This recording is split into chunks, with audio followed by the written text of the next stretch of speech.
Hello guys, my self Shalini Sangwan. आज का हमारा रिवीजन का टॉपिक है मोल कॉन्सेप्ट। मोल कॉन्सेप्ट में हम सबसे पहले क्या देखेंगे कि नंबर ऑफ मोल्स कैसे निकालते हैं। नंबर ऑफ मोल्स हम 3 तरीके से निकालते हैं, 1 2 3। फर्स्ट हमारा है मास अपॉन में एटॉमिक मास। ठीक है, एटॉमिक मास पर्टिकुलर एलिमेंट का फिक्स होता है, ठीक है, जो कि हम पीरियोडिसिटी में देखेंगे सबके एटम के कितने मास हैं। ओके, तो हम मास को लिख देंगे m, जो हमें गिवन होगा, अपॉन में mw एटॉमिक मास। आपको याद रखना है atomic mass and molecular mass बहुत बार टर्म आती है, तो आपको कंफ्यूज नहीं होना है। अगर एटम का मास है तो हम उसे एटॉमिक मास बोल देते हैं, और मोलिक्यूल का मास है तो हम मोलिकुलर मास बोल देते हैं। ठीक है, मान लो हमारा ऑक्सीजन एटम है और ये हमारा ऑक्सीजन मोलिक्यूल, तो इसके मास को हम बोलेंगे एटॉमिक मास, इसके मास को हम बोलेंगे मोलिकुलर मास। ठीक है, तो ये यहाँ पे सेम बात होती है, एटॉमिक मास या मोलिकुलर मास।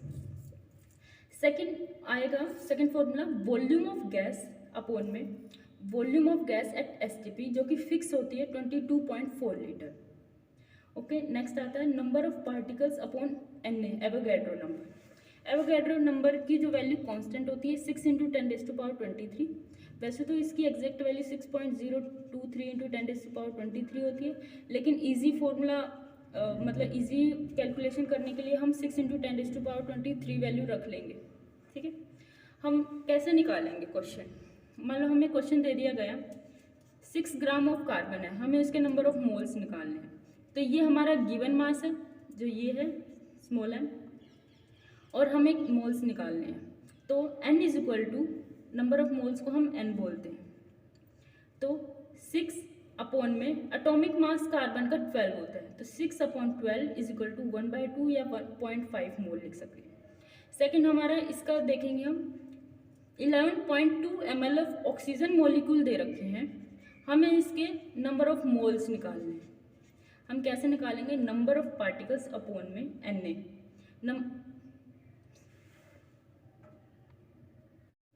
हम कैसे निकालेंगे, वॉल्यूम ऑफ गैस जो कि गिवन है 11.2 ml अपॉन में volume of gas at STP 22.4 litre.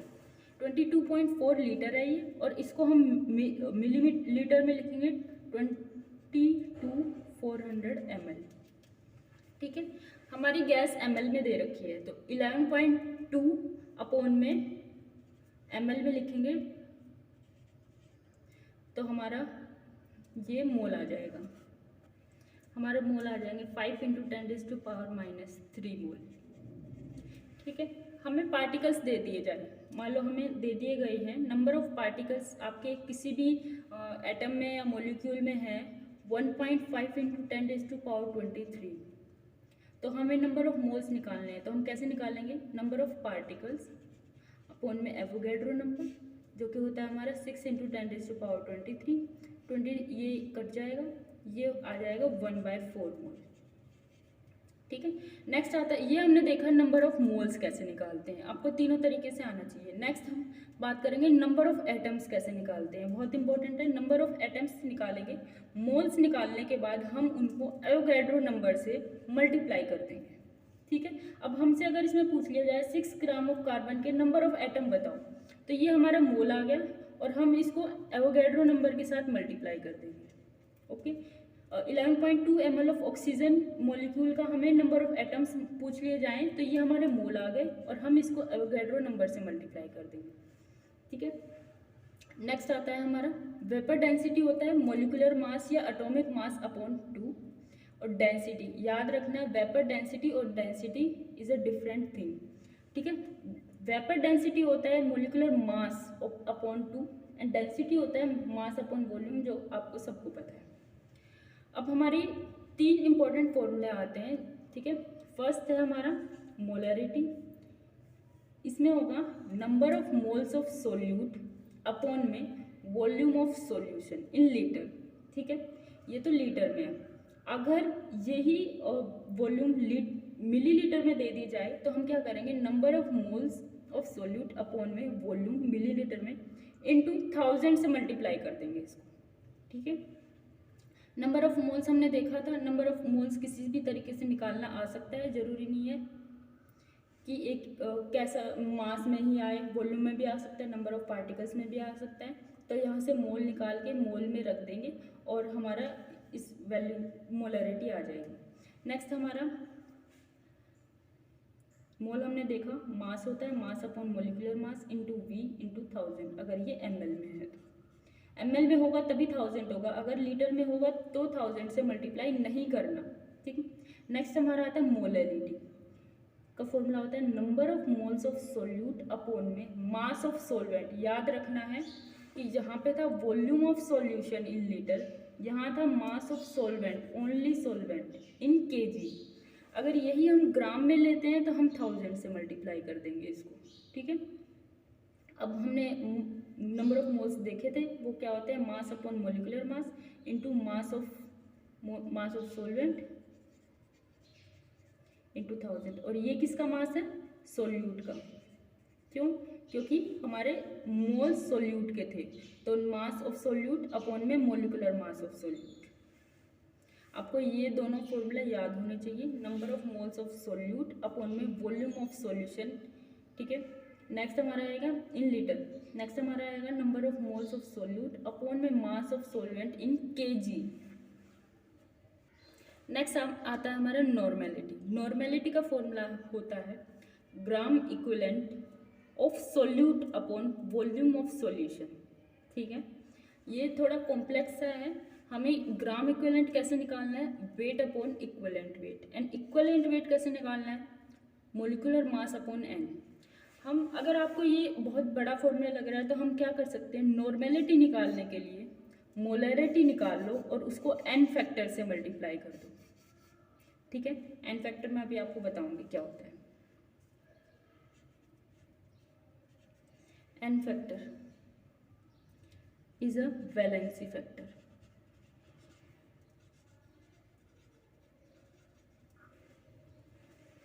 हमें मान लो दे दिया गया फर्स्ट ग्रुप का एन फैक्टर 1 होता है, सेकंड ग्रुप का एन फैक्टर 2 होता है, ऑक्सीजन का एन फैक्टर 2 होता है और O2 का एन फैक्टर 4 होता है, ठीक है। फर्स्ट ग्रुप में हमने देखा था क्या आएंगे, ली, ना, की, रब से फरियाद। सेकेंड ग्रुप में बेटा, मांगे, कार, स्कूटर, बाप रो। ऑक्सीजन अगर एक एटम दिया गया है तो 2 उसका होगा एन फैक्टर, और मॉलिक्यूल दिया गया है तो उसका 4 होगा, ठीक है। ये कुछ बेसिक सी चीज़ें हैं। एल्यूमिनियम 13th ग्रुप का 3 होगा, बैंगन, आलू, गाजर, इन थैला, ठीक है। मोलरिटी निकाल के हम उनको एन फैक्टर से मल्टीप्लाई कर देंगे। अगर किसी भी कोई आयन दे दिया गया है आपको, मान लो दे दिया Al3 पॉजिटिव, तो अगर ऊपर जो चार्ज है ना वही हमारा वैलेंसी फैक्टर, वही हमारा एन फैक्टर होता है। अगर ऊपर कोई चार्ज दे रखा है तो एन फैक्टर वही रख देंगे, ठीक है। अब नेक्स्ट हमारा आता है मोल फ्रैक्शन। मान लो हमें कोई भी 4 गैसेस दे दी गई, 1 2 3 4, हमसे बोला गया है कि मोल फ्रैक्शन निकालो सेकेंड वाली गैस का। तो हम क्या करेंगे, इस वाली गैस का मोल लेंगे, अपॉन में इन चारों के मोल को सम करके और इससे डिवाइड कर देंगे, ठीक है। यही सेम अगर यहाँ पे हमसे पूछा जाए कि mole fraction of third gas क्या होगा, हम number of mole of third gas upon में total number of moles of all gases, जितने भी गैसेस प्रेजेंट होंगी वहाँ पे, ठीक है। ये हम ऐसे हम मोल फ्रैक्शन निकालेंगे। हमने बिहेवियर ऑफ गैसेस में भी पढ़ा था कि पार्शियल प्रेशर निकालने के लिए हमें मोल फ्रैक्शन की भी ज़रूरत पड़ती है। तो आपको ये सारे फॉर्मूले याद होना चाहिए अच्छे से, कहाँ पे सोल्यूट आ रहा है, कहाँ पे सोलवेंट आ रहा है। आपको ये देखना है कि मोल्स पूछे हैं या एटम्स पूछे हैं, ठीक है। अब हम इस चैप्टर के PYQ करेंगे। हमारा लास्ट ईयर क्वेश्चन आया था, इन 1 मोलल, मोलरिटी कैपिटल M से डिनोट करते हैं, मोलरिटी हम स्मॉल m से डिनोट करते हैं, ठीक है, और नॉर्मेलिटी हम कैपिटल एन से डिनोट करते हैं। तो 1 मोलर, एम हमारा 1 दिया गया है, दैट कंटेन्स 0.5 मोल, मोल को हम एन से लिखते हैं तो 0.5 दे दिया गया। हमारा मोलरिटी का फॉर्मूला क्या था, number of moles of solute upon में mass of solvent in gram into 1000। तो हमारा एम क्या दे रखा है 1, एन क्या है 0.5, मास ऑफ सोलवेंट हमें निकालना है इंटू 1000। तो ये हमारा इधर चला जाएगा, तो ये हमारा कितना हो गया 500 ग्राम ऑफ सोलवेंट। तो हमारा क्या हो जाएगा, ऑप्शन बी इज करेक्ट।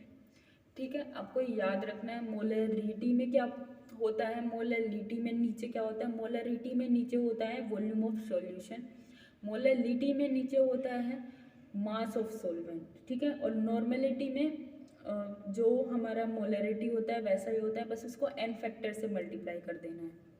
अब नेक्स्ट क्वेश्चन देखेंगे हम, 1 मोल ऑफ कार्बन एटम, मतलब n हमारा दे रखा है 1 मोल, वेज 12 ग्राम, m दे रखा है 12 ग्राम, द नंबर ऑफ एटम्स पूछ रखे हैं। ठीक है, मैंने बताया था नंबर ऑफ एटम्स डायरेक्ट निकालने हैं, कैसे, मोल्स को एवोगैड्रो से मल्टीप्लाई कर देना है। ठीक है, मतलब हमारा m का कोई रोल नहीं है, ये सिर्फ कंफ्यूज करने के लिए दिया गया है। अगर आपको फॉर्मूला याद होगा तो आप इजीली इसको अप्लाई कर पाएंगे और आप कंफ्यूज नहीं होंगे। तो मोल हमारा गिवन है 1, एवोगैड्रो नंबर की हमारी वैल्यू होती है 6 × 10⁻23। तो हमारा ऑप्शन क्या हो जाएगा, ऑप्शन डी इज करेक्ट, 6.023 × 10⁻23। ठीक है, नेक्स्ट क्वेश्चन आएगा, मैक्सिमम नंबर ऑफ एटम्स किस में होंगे पूछ रखा है। अब हम देखेंगे नंबर ऑफ एटम्स बताया मैंने मोल इंटू एवोगैड्रो नंबर, तो हम पहले मोल निकालेंगे। 1 ग्राम ऑफ मैग्नीशियम, इसका मास दे रखा है, सबका मास दे रखा है। ठीक है, molecular mass, molecular mass, atomic mass, इनमें कंफ्यूज नहीं होना है। ठीक है, मान लो अगर हमें O2 दे दिया जाता है तो ये हमारा मॉलिक्यूल हो गया, ऑक्सीजन दे दिया जाएगा तो ये हमारा एटम हो गया। तो इसके लिए हम वर्ड यूज़ करेंगे एटॉमिक मास, इसके लिए हम वर्ड यूज़ करेंगे मॉलिक्यूलर मास। ठीक है, इसमें कोई कंफ्यूज होने वाली बात नहीं है। अब हम इसमें देखेंगे मोल्स कैसे निकालेंगे, वेट दे रखा है 1, मॉलिक्यूलर मास अपना हो जाएगा 24, ये हमारा हो गया मोल्स।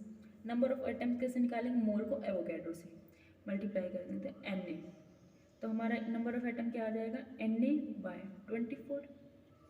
इसमें हमारा आ जाएगा 1 ग्राम। एटॉमिक मास ऑफ O का दे रखा है 16, तो O2 का कितना हो जाएगा 32 into Na/32। 1 gram of lithium, lithium का कितना है 7 Na/7। 1 ग्राम ऑफ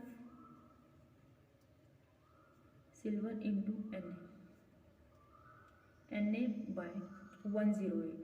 तो इनमें से हमारा सबसे ज़्यादा क्या हो जाएगा Na/7, तो हमारा ऑप्शन सी इज करेक्ट। अब हम नेक्स्ट देखेंगे कि हम किसी भी कंपाउंड में परसेंटेज कैसे निकालते हैं किसी भी एक एटम का। ठीक है, हमारे एम्पेरिकल फॉर्मूला और मॉलिक्यूलर फॉर्मूला वाले क्वेश्चंस आते हैं, अगर हम इनको अच्छे से सोल्व करने बैठेंगे तो ये 1 मिनट में सोल्व नहीं हो पाएंगे, ये बहुत लंबा प्रोसेस होता है। तो हम इसको क्या करेंगे, कैसे सोल्व करेंगे, हम इनको क्वेश्चंस को ऑप्शंस से सोल्व करेंगे। ठीक है, अब देखो हम क्वेश्चन देखते हैं, an organic compound contain 78% of carbon and remaining % of hydrogen, मतलब बचा कितना 100 - 78, तो हमारा कार्बन हो गया 78%, हाइड्रोजन हो गया हमारा 22%। अब हमें इसमें पूछा है एम्पेरिकल फॉर्मूला ऑफ कंपाउंड, हमें क्या करना है, कार्बन का एटॉमिक मास दे रखा है, हाइड्रोजन का एटॉमिक मास दे रखा है। ठीक है, हमें क्या करना है, ऑप्शंस देखने हैं। एम्पेरिकल फॉर्मूला दे रखे सारे ऑप्शन में, कार्बन कितना है इसमें 1 है, हाइड्रोजन भी इतना है। ठीक है, तो कार्बन का इसमें कितना है, ये CH, हमें चारों ऑप्शन गिवन है। हमें क्या करना है, कार्बन का कितना होता है 12, एक कार्बन है तो 12 भी रहेगा, हाइड्रोजन का 1। ठीक है, अब हमें इसमें निकालना है कि कार्बन का कितना परसेंट है। तो 12 अपॉन में टोटल कितना है, 12 + 13, ठीक है, इंटू 100, ये कार्बन का परसेंटेज आ जाएगा। इसमें हमारा हाइड्रोजन का कितना हो जाएगा, 1 अपॉन टोटल 13 इंटू में 100। अब CH2 है, 12 कार्बन का होगा, ठीक है, टोटल कितना हो जाएगा 12, 2 हाइड्रोजन है तो एक हाइड्रोजन का एक है तो +2, मतलब कितना हो गया 14 अपॉन में टोटल इंटू 100। इसमें हो जाएगा हमारे 2 हाइड्रोजन है ना, मतलब CH2 है तो इसका अकेले का कितना मास है 2 अपॉन में टोटल इंटू 100। ऐसे इसमें कर देना, इसका हो जाएगा 12, इसका हो जाएगा 3, तो 12 और टोटल कितना हो गया 15 अपॉन 15 इंटू 100, 3 अपॉन 15 इंटू 100, 12 4, तो 12 अपॉन 16 हो जाएगा टोटल इंटू 100, परसेंटेज आ जाएगा, और 4 अपॉन 16 इंटू 100। हमें क्या करना है, एक एटम का मास लेना है और सबको ऐड कर देना है, नीचे उससे डिवाइड कर देना है, ठीक है। हमने देखा था क्वेश्चन में क्या दे रखा है, कार्बन 78% और हाइड्रोजन हमने निकाल लिया 22%। तो हम इसमें से अब देख लेंगे कि किसमें कार्बन 78% आ रहा है और हाइड्रोजन 22% आ रहा है। अगर कार्बन 78% आ गया तो ऑटोमेटिकली हाइड्रोजन 22% ही हो जाएगा, क्योंकि 2 ही एटम है, तो वो ऑप्शन हमारा करेक्ट हो जाएगा।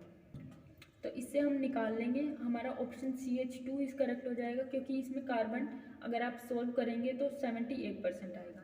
ऐसे ही हमें बोल दिया जाए कि किसी में कार्बन 75% है और हाइड्रोजन बचा हुआ कितना होगा 25%। किसी में ऑक्सीजन भी दे सकते हैं, ज़रूरी नहीं है कि कार्बन और हाइड्रोजन दे, नाइट्रोजन भी दे सकते हैं। तो हमें क्या करना है, फॉर्मूला देखना है, चारों फॉर्मूले लिखने हैं, सबके टोटल कर देना है कि कितना मास आ रहा है, तो वो तो नीचे अपॉन में आ जाएगा, और इंडिविजुअल एक एक का लिखना है। इसमें अगर 12 है कार्बन का तो इसमें 12 आ जाएगा, एक हाइड्रोजन है तो 1 अपॉन में टोटल, ठीक है। इसमें 12 है कार्बन का, अपॉन में टोटल कितना है 14 इंटू 100। हाइड्रोजन इसमें 2 है तो इसमें हाइड्रोजन का 2 हो जाएगा, तो 2 अपॉन में 14 टोटल हो जाएगा इंटू में 100। ऐसे हमें करना है, ठीक है। जिसमें भी हमारा परसेंटेज मैच कर जाए वही हमारा ऑप्शन में करेक्ट आंसर हो जाएगा, ठीक है। अगर आप दूसरे एकदम एग्जैक्ट मेथड से सॉल्व करने बैठेंगे एम्पेरिकल फॉर्मूला वाले से, तो वो बहुत लॉन्ग मेथड है और वो थोड़ा कंफ्यूज भी कर देता है, ठीक है। तो आप डायरेक्ट ऑप्शन से देखेंगे तो आप इजीली सॉल्व कर पाएंगे। तो गाइज ये आज का हमारा था मोल कॉन्सेप्ट। आपको फॉर्मूले अच्छे से याद होने चाहिए, क्योंकि डायरेक्ट फॉर्मूला बेस्ड क्वेश्चन आते हैं इस पर, ठीक है। कोई भी 2 या 3 चीज़ दे दी जाएगी और थर्ड फाइंड आउट करनी है। आप अच्छे से फॉर्मूले देखें, बार बार रटें और उनको अप्लाई करके देखें। परसेंटेज वाला फॉर्मूला हमेशा ऑप्शन से ट्राई करें, ना कि क्वेश्चन से ट्राई करें, ठीक है। जो ऑप्शन दे रखे हैं उससे ट्राई करें सॉल्व करने। तो थैंक यू सो मच। अगर आपको हमारा वीडियो हेल्पफुल लगे, समझ में आए तो लाइक करें, शेयर करें, सब्सक्राइब करें। Thank you so much.